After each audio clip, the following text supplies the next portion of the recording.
اعوذ باللہ من الشیطان الرجیم بسم اللہ الرحمن الرحیم الحمد للہ رب العالمین والصلاة والسلام علی اشرف الانبیاء والمرسلین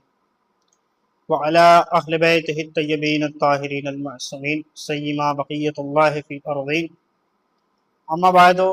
عزیزان گرامی، ہماری کلاس مسلسل فن خطابت کے حوالے سے جاری و ساری ہے۔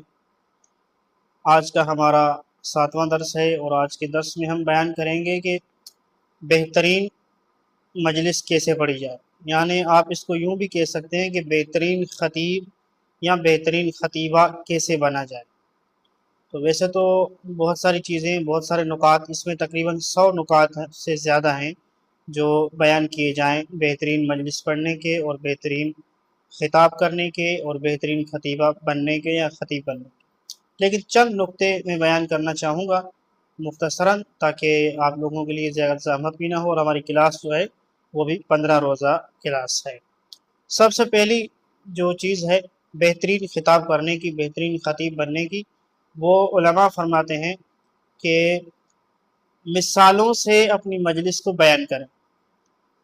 یعنی آپ جو خطاب کر رہے ہیں، آپ جو کلام پڑھ رہے ہیں، آپ جو جہاں پہ تقریر کر رہے ہیں، تو کوشش کریں کہ عرفی مثالوں کو لائیں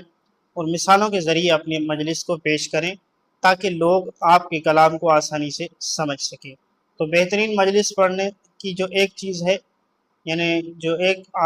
اس کا عامل ہے وہ یہ ہے کہ آپ مجلس میں مثالیں پیش کریں۔ مثالوں کے ساتھ لوگ آسانی سے آپ کی گفتگو سمجھ جاتے ہیں۔ مثالیں بہت ساری ہیں۔ مثال کے طور پہ آپ جو ہے بہت ساری مثالیں، یعنی اگر آپ کا موضوع توبہ ہے تو آپ توبہ کی مثال آج کے زمانے میں ڈیلیٹ کی ہے، مثال کے طور پہ۔ حافظے کی ہے تو آپ کی آج کی مثال جو ہے وہ میموری کی ہے۔ مثلا آپ نے کہا کہ بھائی توبہ کریں گے تو آپ کے گناہ کیا ہو جائیں گے؟ ڈیلیٹ ہو جائیں گے، تو لوگ آسانی سے سمجھ سکتے ہیں، ڈیلیٹ بچہ بھی سمجھتا ہے۔ تو بہرحال معاشرے کے حساب سے، لوگوں کی سوچ کے حساب سے، لوگوں کی وسعت کے حساب سے گفتگو کریں تاکہ لوگ آپ کی گفتگو کو آسانی سے سمجھ سکیں۔ دوسری چیز کہ آپ کی تقریر جو ہے وہ مجموعی طور پر سنجیدہ ہو۔ تقریر میں جو ہے وہ ہنسی مذاق، تقریر میں غیر سنجیدگی نہ ہو۔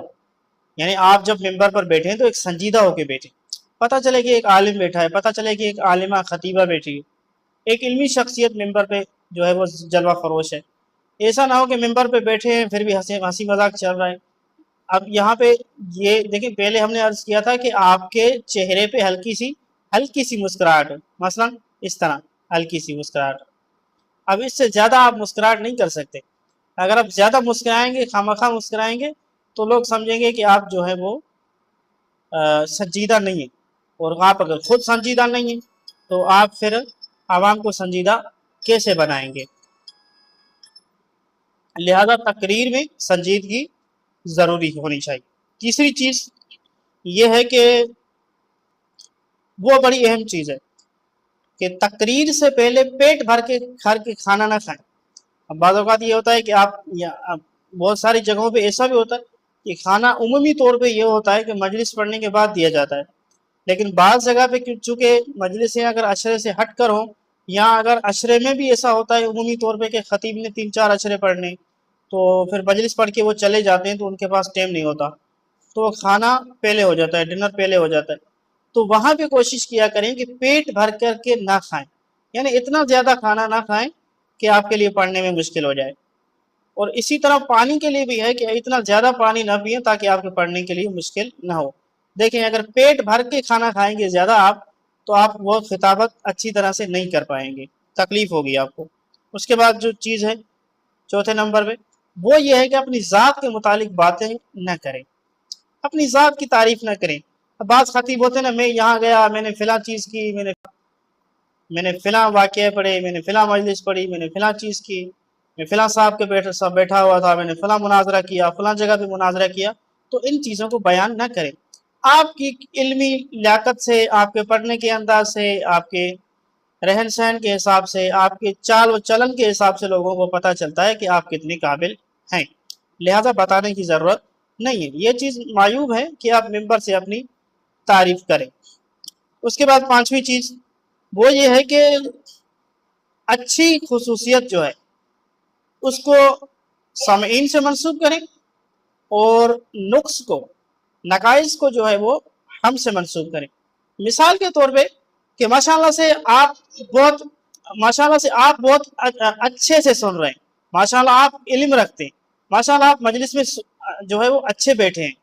ماشاءاللہ آپ مجلس کو اچھا سنتے ہیں، یہ جو ہے نا آپ سامعین کی طرف ان کو منسوب کریں۔ کوئی نقص ہے مثلا یہ کہ ہم سب گناہ گار ہیں، اس میں آپ ہم کو استعمال کریں گے، یہ نہیں کہیں گے کہ آپ گناہ گار ہیں، یا ہم سب نماز نہیں پڑھتے، ہم سب نماز کو اہمیت نہیں دیتے، اب یہ نہیں کہنا آپ نے کہ آپ لوگ نماز کو اہمیت کیوں نہیں دیتے، یہ یعنی وہ عیب سمجھیں گے کہ مولانا جو ہے وہ خود کو زیادہ اچھا سمجھ رہا ہے اور ہمیں بالکل ہی نیچ دکھا رہا ہے، تو یہ چیز نہیں ہونی چاہیے۔ اس کے بعد ہے جو چیز ہے وہ ہے کہ بات سے بات کو نکالنا، دیکھیں یہ خطیب کی ہونا چاہیے، بات کو بات سے نکالے، ایک بات آئی پھر وہی اسی بات سے پھر دوسری بات کی طرف چلا گیا، لیکن یہ ہے کہ موضوع سے ریلیکٹڈ چیز ہو۔ بات کو بات کیسے نکالے، وہ جو ہے وہ آگے آپ کو جب آپ پڑھیں گے تو پڑھنے کے ساتھ آپ کو تجربہ ہوگا کہ بات کو بات سے کیسے نکالا جاتا ہے، اور آئندہ کے انشاءاللہ کلاسز جو ہوں گی ہم اس میں کوشش کریں گے، بیان کریں گے اس چیز کو۔ اس کے علاوہ جو ہے وہ خطیب کے لیے فرماتے ہیں کہ ہر وقت خطیب کو مشق کرنی چاہیے، وہ کہیں بھی بیٹھا ہے، وہ کسی بھی جگہ پہ ہے، حتیٰ کہ اگر آپ بائک بھی چلا رہے ہیں نا تو مجلس آپ راستے میں پڑھتے جائیں، خطابت کرتے جائیں۔ خواتین اگر گھر کا کام بھی کر رہی ہیں تو خطاب کرتی رہیں، اگر سالن بھی بنا رہی ہیں تو خطاب کرتی رہیں، اگر روٹی بنا رہی ہیں خطاب کرتی رہیں، اگر گھر کا کوئی جھاڑو پوچھا کر رہی ہیں تو خطاب کرتی رہیں۔ جتنا آپ زیادہ اس کو مشق کریں گے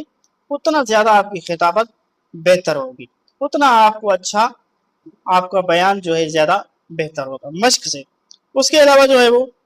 آٹھویں چیز کہ تنقید کرنے والوں پہ دھیان مت دیں، کہ آپ نے ایک جگہ پہ مجلس پڑھی، لوگوں نے تنقید کی کہ بھائی آپ نے صحیح پڑھی نہیں، آپ صحیح بیٹھے نہیں تھے، یا آپ کا پڑھنے کا صحیح انداز نہیں تھا، تو آپ نے مایوس نہیں ہونا، ان کی تنقید کو دیکھ کے آپ نے پریشان نہیں ہونا کہ بھائی اب کیا ہوگا، یہ لوگ تو اس طرح کہہ رہے ہیں، اب ہماری مجلس تو اچھی نہیں لگی، تو آپ نے بالکل بھی گھبرانے کی ضرورت نہیں ہے، آپ اس تنقید کو نظر انداز کریں اور اپنے آپ کو بہتری کی طرف لائیں۔ لہذا اگر آپ اس چیز کو سوچیں گے، نوٹ کریں گے لوگ کیا کہیں گے، تو آپ کچھ بھی نہیں کر سکتے۔ دیکھیں اگر آپ اچھا پڑھیں گے تو لوگ اچھا کہیں گے، اگر آپ اچھا نہیں پڑھیں گے تو لوگ تنقید ہی کریں گے، لہذا آپ بیان کو زیادہ بہتر کریں اور تنقید کو نظر انداز کر دیں۔ تو یہ چیزیں تھیں جو بیان کو بہتر کرنے کے لیے ہم نے بیان کی، انشاءاللہ باقی چیزیں جو ہے وہ اگلے درس میں بیان ہوگی۔ وما علینا الا البلاغ المبین۔